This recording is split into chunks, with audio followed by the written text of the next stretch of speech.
Welcome to the Celebrity Fitness Showdown. In this series, two celebrities go head to head on their training, diet, physique, natty score, and X Factor, and then we tally up those scores to decide who is the Celebrity Fitness Champion. In today's episode, Tobey Maguire is going head to head with Tom Holland to figure out who did the best job physically preparing themselves for the role of Spider-Man. Now, this competition isn't just about who got more shredded and who ate the cleanest. We'll be taking a look at how well Tom's and Tobey's Spider-Man workouts and diet plans were designed and executed. And of course, how good of a job did they do physically transforming themselves into Peter Parker and Spider-Man. If you guys are liking Celebrity Fitness Showdown and want me to make more, please subscribe, leave a like, and comment down below who you want to see fight it out for the title next time. So to start things off, let's take a look at how Tom and Tobey trained to get into superhero shape, and we'll be starting with the OG Spider-Man, Tobey Maguire. So before Spider-Man, Tobey Maguire wasn't really much of a gym guy, so he and his trainer really had their work cut out for them if they were going to get Tobey actually looking like he got bit by a radioactive spider. So to pack on the amount of muscle that was required to play the webhead, Tobey's trainer had him training twice a day, 6 days a week, for the full 6 months leading up to the filming of the original Spider-Man. Tobey's training was a mix of bodybuilding workouts, martial arts training, agility work, and flexibility work, and would take him about 2 to 4 hours each day. That's a lot of training, especially for someone who's never really worked out seriously before, but all of it was definitely necessary, not only to develop Tobey's physique, but also because Tobey would be doing a lot of his own stunts, so he needed that flexibility and agility work to make sure he could move like Spider-Man does in the comics. For the bodybuilding portion of Tobey's program, his trainer would have him working on a different body part on each of Tobey's 6 training days every week. And they would, in the words of Tobey's trainer, we would work on each body part until we killed it. So clearly they were following a pretty high volume bodybuilding bro split. This is a type of bodybuilding program that was popularized in the golden age of bodybuilding, where they would split up the major muscle groups and pick one of those muscle groups to exclusively focus on each of their 5 to 6 training days each week. This would usually look something like day 1 chest, day 2 back, day 3 legs, day 4 shoulders, day 5 arms, and day 6 calves and abs. This type of high volume training might have worked well for those professional golden age bodybuilders, but of course, they were on large amounts of performance enhancing drugs, so their bodies could recover and benefit from such large amounts of volume on a single muscle group in a single workout. But for those of us who train naturally, after performing about 6 to 8 working sets on a single muscle group in a single workout, we start to experience huge diminishing returns, and since we need between 10 and 20 good sets of volume per week for a muscle group to grow optimally, these types of bro splits were just not the way to go. So for regular unenhanced people, it's much more beneficial to spread out your working volume, aka the number of sets you're doing for each body part, across the week with something like a push-pull leg split. So while Tobey did put a lot of effort into his training, I feel his trainer took a work hard, not smart approach to his bodybuilding program, which I'm really not a fan of. So in the training category, Tobey is getting a 6 out of 10.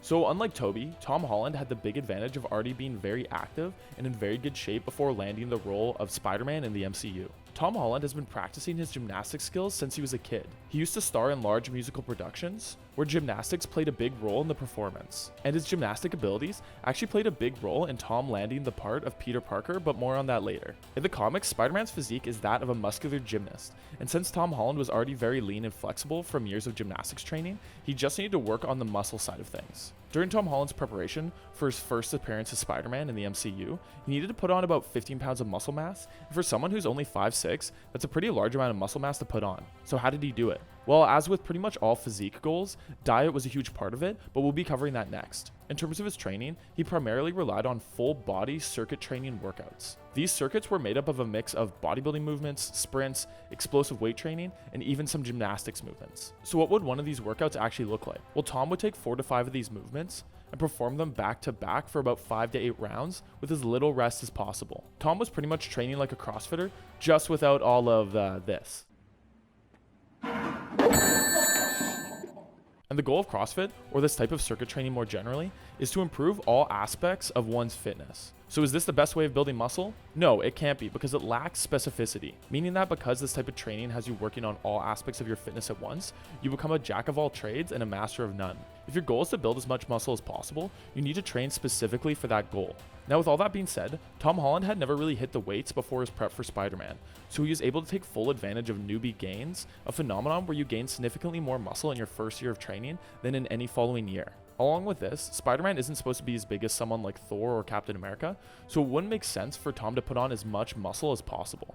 I think the circuit training was actually a pretty good choice for Tom for his Spider-Man prep. It let him gain the size that he needed, while also allowing him to maintain a high level of agility and fitness. So in the training category, Tom Holland is going to take an early lead with 8 points to Toby's 6 points. I think part of what motivates these Spider-Man actors to get into such great shape for their roles is thinking about how badass they'll look in their super suits when it finally comes time to put them on. So if you want some of that results fueling motivation for yourself, you gotta go check out Super X. They make the world's best heroic workout apparel with hundreds of thousands of customers across the globe. They have designs based off all your favorite heroes so you can suit up and crush your workout in style. Their products are insanely high quality with super stretch fabric so you can move around and work out uninhibited. And to make sure that you're looking your best, their super suits are designed to hug your muscles and enhance the look of your physique. And if you weren't already sold, use my promo code DEMERCE at checkout for 20% off your first order. It's a great way to support the channel while getting some world-class workout gear. Now back to the video. Our next category is diet. Let's see what these spiders were snacking on, and we're starting with Toby.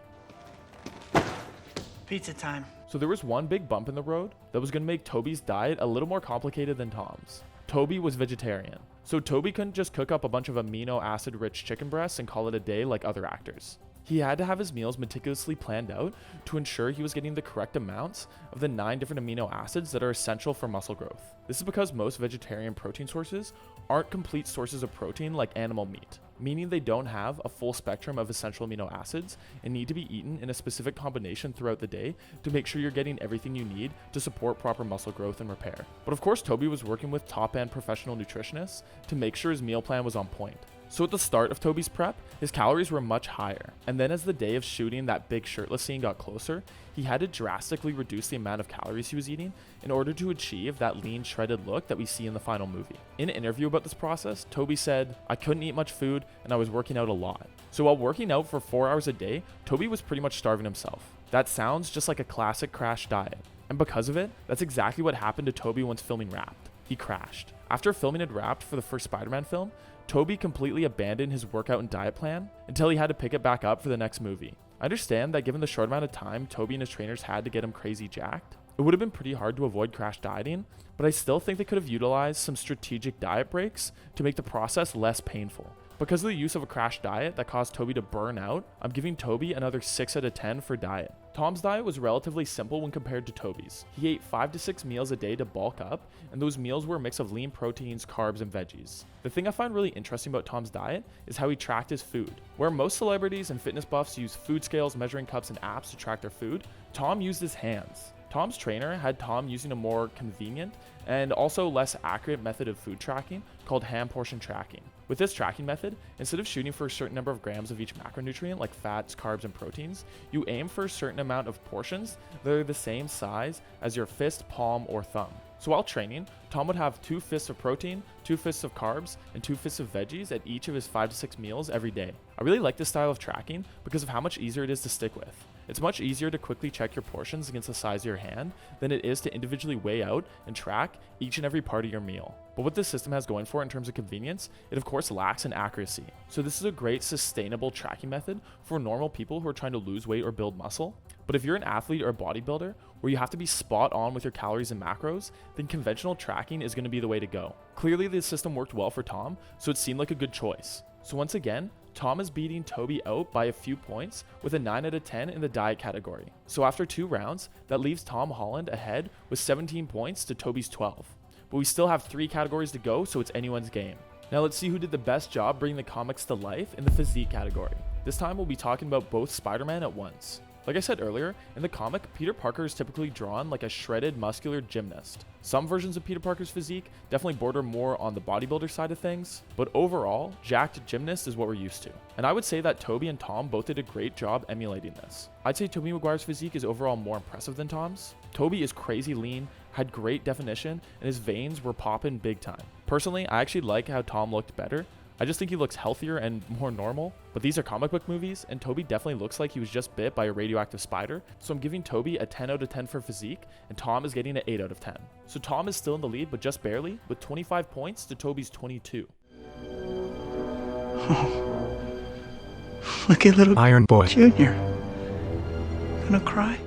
Now it's up to the Natty Score and X Factor rounds to decide who will be today's Celebrity Fitness Champion. The Natty Score is simple. The more likely I think it is that the actor transformed themselves naturally, the higher the score. Let's start with Tom's Natty Score first. I think Tom Holland's physique looks very naturally attainable, and most healthy young men could look like him naturally if they just put in the effort. But the only thing that makes me scratch my head is how he reportedly gained those 14 pounds of muscle mass in only 6 weeks, which is pretty much physically impossible, even with the use of steroids. So given this, I'm assuming this was just bad reporting and something was miscommunicated, or Tom gained 14 pounds and they just assumed that it was 100% muscle mass because he didn't look like he put on that much fat. So I'm gonna give Tom a natty score of 4 out of 5. He loses a point just because of how quickly he gained muscle for his first appearance as Spider-Man. But overall, I'm pretty sure he's natural.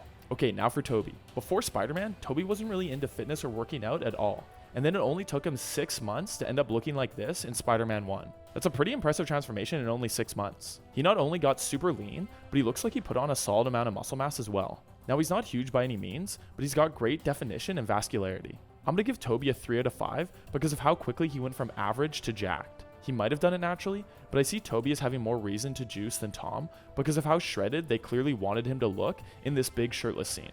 Okay, now on to the X Factor. The round where we look at something cool or spicy the actor did while physically preparing for their role. Let's start with Tom. So like we've been talking about, Tom has been doing gymnastics for years, and it's actually something that helped him land the role of Spider-Man. During his audition, he pretty much took every available opportunity to do a backflip. You're that Spider guy on YouTube, right? Call me Spider-Man! Okay, Spider-Man! Don't flip! Yeah! Not bad. He was like, "Hi, I'm Tom." Then he did a backflip. "I'm 5'6". Then he did a backflip. And I'm from London. Then he did. This presentation of his athleticism showed the MCU producers that Tom was the perfect casting for Spider-Man and Peter Parker. So for his flips, Don't flip! he's getting a 3 out of 5 in the X Factor round. So finally, we'll end things off with Toby. So we're going from back flips to back pain as Toby struggled with insanely bad lower back issues during his time as Spider-Man. My back. Oh, my back.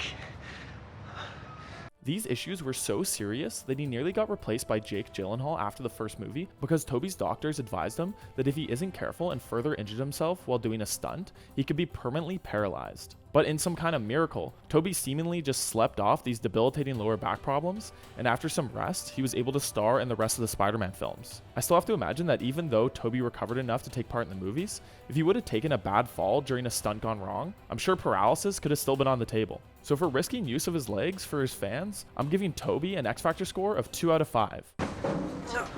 Yeah, that's good. That was it. Wow. That's good. Right? That's better. Yeah. Wow. So that's it. All 5 rounds are complete. Now let's find out what the final scores are. Tom ended up with a final score of 32, and Toby ended with a 27, making Tom Holland our Celebrity Fitness Champion. Thanks for watching, guys. If you want to see more Celebrity Fitness Showdown, please subscribe, leave a like, and let me know down in the comments who you want to see next. Now go watch Christian Bale go head-to-head with Ben Affleck and see who is the fittest Batman of them all.